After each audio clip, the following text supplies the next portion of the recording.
దేవుడి నామానికి వందనాలు. ఇది నా బైబిల్ స్టడీలో యేసు తనను గూర్చి బోధించుకున్న విషయాలు, ఆయన ప్రత్యేకతను ఏ విధంగా యేసు ప్రభు చాటుకున్నాడో చూస్తాము. ఒకటి, పాపక్షమాపణ అధికారము. యేసుక్రీస్తుకు మాత్రమే పాపములను క్షమించే అధికారము ఉంది.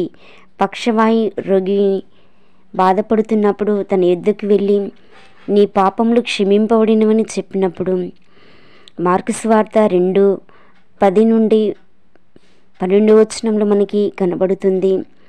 అదేవిధంగా రెండోదిగా నన్ను వెంబడించుడి అని అన్నాడు కానీ నా బోధలను వెంబడించుడని చెప్పలేదు. మత్తయి సువార్త 10:37-38 మనకి కనబడుతూ ఉంటుంది. యేసును వెంబడించుడని శిష్యులను ఏ విధంగా ప్రోత్సహించాడో దేవుని వాక్యం సెలవిస్తుంది. మూడోదిగా పాత నిబంధనలో దేవునికి ఉపయోగించబడిన బిరుదులను యేసు తనకు ఆపాదించుకున్నాడు. కీర్తన 27:1 యెషయా 60:20 యోహాను 8:12 కీర్తనలు 23:1 యెహెజ్కేలు 34:15 యోహాను 10:11 ఆయన యొక్క బిరుదుల గురించి మనకి కనిపిస్తుంది.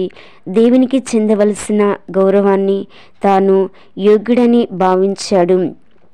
యెషయా 48:11 యోహాను 17:1-5 5:22-23 ఎందుకంటే నా తండ్రి నేను ఏకమై ఉన్నానని దేవుని వాక్యము సెలవిస్తుంది.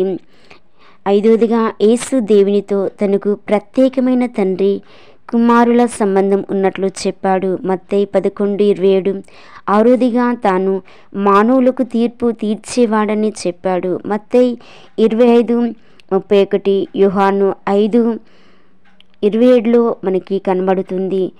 ఏడోదిగా ప్రజల నిత్యత్వపు వారికి తనలో ఉన్న సంబంధంపై ముడిపడి ఉందని యేసు చెప్పాడు. మార్కు 8:35-37 ఎనిమిదవదిగా దేవుడు మాత్రమే ఇవ్వగల వాటిని తాను ఇస్తానని యేసు చెప్పాడు. యోహాను 5:21 4:14 యోహాను 14:27 యోహాను 15:11 యోహాను 6:35 యోహాను సువార్త 8:12 యోహాను సువార్త 15:1-8 యోహాను సువార్త 10:7-9 యోహాను సువార్త 14:6 యోహాను సువార్త 11:25-26 మొత్తానికి సువార్తలు పరిశీలిస్తే యోహాను సువార్త అంత సగానికి సగం కంటే ఎక్కువ సువార్తలో యేసుక్రీస్తు మాటలుంటాయి. సువార్తికులు క్రీస్తు మాటలకు